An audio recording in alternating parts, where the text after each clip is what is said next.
오늘 말씀은 디모데전서 5장 17절에서 25절까지 말씀입니다. 숨길 수 없는 이라 라는 제목으로 함께 나누겠습니다.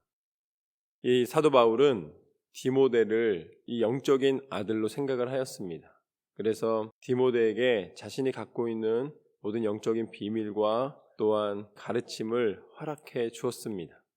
그러다 보니 이 디모데 전서와 디모데 후서 말씀을 보면은 어떤 형식적으로 규율에 맞춰서 전하는 이야기이기보다는 아버지가 아들에게 정말 삶의 진심을 담아서 너는 이렇게 해야 된다라고 하는 내용들을 담고 있습니다. 근데 특별히 영적인 아들에게 교회를 운영하는 것과 이 교회에 대한 여러 가지 문제를 해결하는 방법을 알려주기 위해서 디모데에게 말을 시작하다 보니까 디모데 전서나 디모데 후서를 보면은 뭐에 대한 게 많냐면 관계에 대한 게 굉장히 많습니다. 그리고 직분에 대한 것을 이야기를 합니다. 그만큼 결국은 교회는 하나님의 일을 하는 사람들의 마음가짐이 중요하다라는 것을 볼 수가 있습니다. 어떤 사람을 세워야 되고 어떤 사람을 통해 하나님이 역사하기를 원하시는가, 그것이 분별되어야 된다라는 말씀이죠.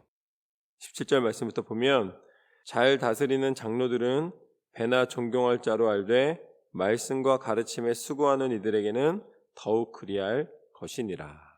이 장로들이 행하는 수고로움에 대해서는 하나님도 인정하시고 또 너희도 그들을 인정해야 된다라고 이야기를 합니다. 그들이 존경을 받는데 어떻게 존경을 받냐면 그들은 더욱 하나님의 말씀을 전하고 또 하나님의 일을 감당할 때 존경을 받게 된다. 18절 말씀에 보면은 성경에 일렀으되 곡식을 밟아 떠는 소의 입에 망을 씌우지 말라 하였고 또 일꾼이 그 삭슬 받는 것이 마땅하다 하였느니라. 그러니까 그 당시에 이 목회자들이 이 사례를 받고 교회 일에 전념할 수 있도록 만들어 주는 그것은 굉장히 필요한 일이다라고 이 바울이 디모데에게 말해 주는 것입니다. 그리고 19절 말씀에 보면 장로에 대한 고발은 두세 증인이 없으면 받지 말 것이요. 그러니까 이때도 똑같았던 거예요. 목회자 한 사람이 무너지면, 교회 최고 리더 한 사람이, 장로님들이 또 무너지면 교회가 흔들린다는 것을 아는 것이죠. 그러니까 오늘 말씀에 뭐라고 나오냐면 분명한 증거가 있기 전에는 그 부분에 대해서 너무 강하게 시위를 해서 교회 자체가 흔들리는 것은 조금 막는 게 중요하지 않겠느냐라고 디모데에게 권면을 해주는 것입니다. 두세 증인이 정확하게 나오기 전에는 그 부분에 대하여서 이 감정에 치우쳐서 처리를 하지 않는 것이 좋겠다. 세세하게 다 말해주고 있는 거예요. 그러다 보니 어떻게 보면 굉장히 개인적인 이 권면 사항까지도 다 기록이 돼 있는 것입니다. 그렇지만 이거는 서신서기 때문에 디모데에게 보냈지만 디모데 한 사람에게 끝나는 것이 아니라 이것을 통하여 교회를 세우기 위한 하나님의 계획의 일부였습니다. 그래서 우리가 이것을 보게 되고 정말로 교회를 세우는 데에 이렇게 세세한 부분까지도 하나님께서는 계획하셨구나 라는 것을 볼 수가 있는 것이죠. 20절 말씀을 보면은 그렇게 두세 증인을 세워서 하라고 보호하는 것처럼 보이지만 20절 말씀에 보면은 이렇게 나와 있습니다. 범죄한 자들을 모든 사람 앞에서 꾸짖어 나머지 사람들로 두려워하게 하라. 하나님은 사랑의 하나님이십니다. 그리고 하나님은 언제나 용서의 하나님이시고 우리가 이 미움과 다툼을 떠나 하나님의 아름다운 공동체를 이루기를 원하십니다. 그런데 그것은 단순히 다 이해해주고 뭐든지 맞다 그러고 뭐든지 괜찮다 그러고 그게 아니라는 거예요. 아닌 것이 발견됐을 때는 어떻게 이야기하라는 것입니까? 사람들이 보는 앞에서 정확하게 그 부분을 갖다가 확인하여서 그 부분이 다시 일어나지 않도록 해라. 그것이 교회를 사랑하는 것이고 그것을 통해서 교회가 두려움이 생긴다는 것은 무서워서 못하겠네 이게 아니라 서로를 신뢰할 수 있는 아주 가장 기본적인 정직함과 신실함과 성실함을 드러낼 수가 있게 된다라는 말씀입니다. 숨기고 싶어지고 감추고 싶어지고 다른 사람한테 드러내고 싶지 아니하고 이게 사람의 마음이에요. 그리고 힘이 생기면 그거를 가릴 수 있는 방법이 있기 때문에 어떻게 해서든지 그걸 힘으로 가려버리려고 노력을 합니다. 그런데 하나님이 말씀하시는 것은 오히려 그 힘에 의하여서 세상과 똑같은 방법으로 감추거나 숨기는 것이 아니라 그것을 정확하게 지적해서 다시는 그런 일이 일어나지 않도록 만드는 것이 중요하다. 하나님은 공평하신 하나님이신 줄로 믿습니다. 하나님은 힘이 있기 때문에 감춰주고 힘이 없기 때문에 당하게 만드시는 분이 아니라는 거예요.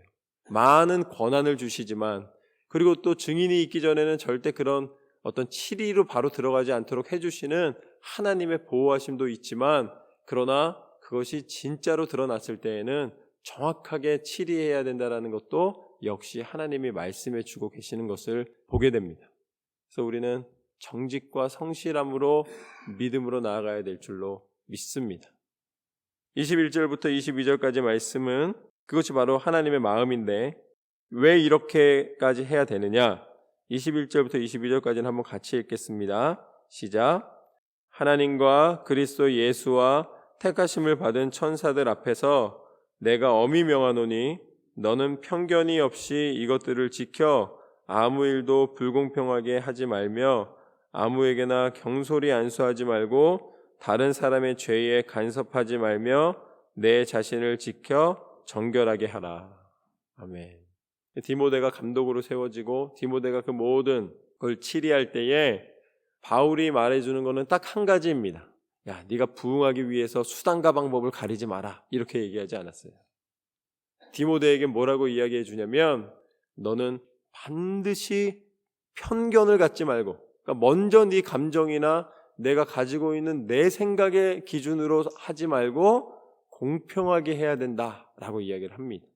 그러면서 아무에게나 경솔히 안수하지 말라. 그러니까 점검이 완전히 끝날 때까지는 함부로 목사 안수나 장로 안수를 받으면 안 된다라는 것을 말씀해 주시는 거예요. 그러니까 교회 리더로 세워질 때는 반드시 가장 신중하게 하여서 하나님의 교회가 하나님의 뜻대로 이루어질 수 있도록 해야 된다. 그렇지만 다른 사람을 경솔히 안수해서 아무렇게나 세우지 말아라 라고 이야기하면은 그 안수하는 사람은 상대적으로 굉장히 강한 사람이고 뭔가 이 힘을 지니고 있고 또 안수해 줄 수 있는 그런 선택할 수 있는 권한이 있는 사람이잖아요. 그런데 바울은 또 디모데에게 이렇게 이야기를 하고 있습니다. 내 자신을 지켜 정결하게 하라. 네가 안수한다 그래가지고서는 네 마음대로 행하지 말고 너가 먼저 본을 보여라 라고 이야기를 하는 것이죠. 내 마음의 깨끗함과 성실함이 필요하다라고 말씀합니다. 눈치 보지도 말고 그렇다고 교만해지지도 말고 하나님의 일을 감당할 때에 정직과 성실로 감당해라 라는 것입니다. 23절에 보면 이제 이게 갑자기 등장하는데 정말 아들처럼 생각하고 세세한 것까지 다 얘기해 주는 것이 이제부터는 물만 마시지 말고 내 위장과 자주 나는 병을 위하여 포도주를 조금 쓰라 라고 이야기를 해줍니다. 이거는 갑자기 들어오는 거예요. 생각난 거예요. 내가 지금 요새 어려움이 있다고 들었는데 그 어려움은 이런 방법을 사용해라 라고 자기가 생각하는 거를 말을 해줍니다. 하나님이 갑자기 바울한테 나타나셔서 바울아 디모데에게 포도주를 마시게 해라 이렇게 하셔서 그런 게 아니라 지금 현재 그런 어려움이 있을 때에는 육신의 그런 부족한 부분들은 이런 거를 통해서 할 수 있다 이야기를 해준 다음에 다시 이걸로 들어갑니다. 24절부터 보면 어떤 사람들의 죄는 밝히 드러나 먼저 심판에 나아가고 어떤 사람들의 죄는 그 뒤를 따르나니 이와 같이 선행도 밝히 드러나고 그렇지 아니한 것도 숨길 수 없느니라. 그리고 하나님께서는 교회는 투명한 유리와 같아서 이 교회 안에서 아무리 죄악된 것을 행하고 숨기려 하여도 결국은 다 드러나게 하세요. 그런데 우리가 그런다고 실망하지 않을 것은 교회에서 죄된 것만 다 드러나게 하시는 것이 아니라 궁극적으로 모두 다 드러내신다고 말씀하십니까? 너희가 착한 행실도 너희가 선을 행하는 것도 하나님의 뜻에 맞는 하나님의 뜻을 쫓아 순종하는 것도 결국은 다 드러나게 하신다라고 말씀하십니다.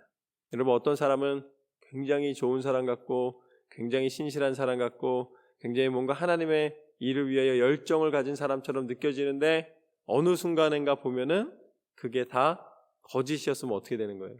실망하게 되고 아까 말씀하신 대로 치리의 대상이 되는 것입니다. 근데 어떤 사람은 너무 조용하고 아무 일도 안 하는 것 같고 그냥 왔다가 갔다가 하는 것처럼 보이는데 점점 믿음이 자라고 하나님의 일을 감당하는 데 기쁨이 있고 또 누군가를 괴롭히거나 공격하기보다는 시간이 지나도 한결같은 마음으로 대할 때에 어떠한 마음이 들어갑니까? 이 사람이 진짜구나 라는 생각이 들어가는 것이죠. 저는 여러분이 진짜가 되시기를 소망합니다. 진짜가 되는 방법은 딱 하나예요. 한결같은 것입니다. 좋았다 싫었다 하면은 정말 힘들어요. 구별해야 돼요. 어쩔 때 이 사람은 정말 아니야 그랬는데 또 너무 괜찮아요. 이거 바뀌었네 그랬는데 또 갑자기 이상해져. 그러면은 정말 헷갈리고 힘들고 같이 관계를 유지하기가 힘들어요. 거리를 조절할 수가 없어요. 그런데 한결같은 사람은 결국은 그 안에서 진정성이 들어갑니다. 성격이 좀 못된 사람들도 있어요. 그렇지만 그 안에 무엇이 있느냐? 예수 그리스도의 사랑이 있을 때에 하나님의 은혜가 나타나게 되는 줄로 믿습니다. 사도 바울도 성격이 대단한 사람이었습니다. 그러나 오늘 디모데에게 권면해 주는 이 하나하나를 들여다볼 때에 우리는 무엇을 느끼게 되는가?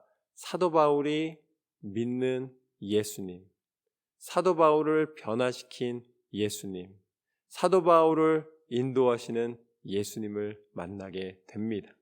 그 예수님이 먼저 우리를 대신하여 십자가에 달려 죽으시기까지 우리를 사랑하시고 포기하지 않으시고 우리를 안아주셨기 때문에 우리는 모두가 다 기도함으로 변화될 수 있습니다. 그리고 우리는 사도 바울이 하늘의 소망을 두고 마지막 고난을 다 참아내면서도 다음에 세워질 디모데를 어떻게 해서든지 영적 지도자로 세우려는 이 노력을 하고 있는 것처럼 우리는 하나님의 일을 신실하게 감당할 수가 있습니다. 왜냐하면 예수 그리스도의 이름의 권세를 통하여 구원의 천국의 소망을 가진 사람이기 때문에 너희의 선행도 밝히 드러내리라. 사람이 알아주는 것으로 우리가 용기를 얻는 것이 아니라 하나님이 우리를 알아주시는 것으로 하나님이 우리를 보고 계신 것 때문에 우리는 사람에게 인정받지 않아도 한결같은 모습으로 하나님의 영광을 위하여 나아가게 되는 줄로 믿습니다. 오늘 말씀에서는 우리가 세 가지를 보았습니다.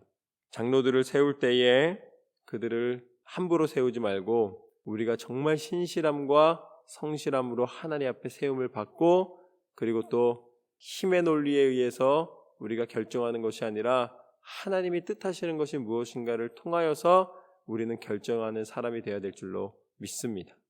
그리고 말씀처럼 우리가 우리 스스로를 정결하게 하여 함부로 이 말씀의 믿음의 경중을 논하는 사람이 아니라 내 스스로가 하나님 앞에 정결함을 결단하고 결단과 행함이 일치되는 삶이 되시기를 주님의 이름으로 축원합니다. 오늘 사도 바울의 마음이 또 하나님의 그 뜻이 여러분의 인생 가운데 온전히 나타나시기를 주님의 이름으로 축원합니다.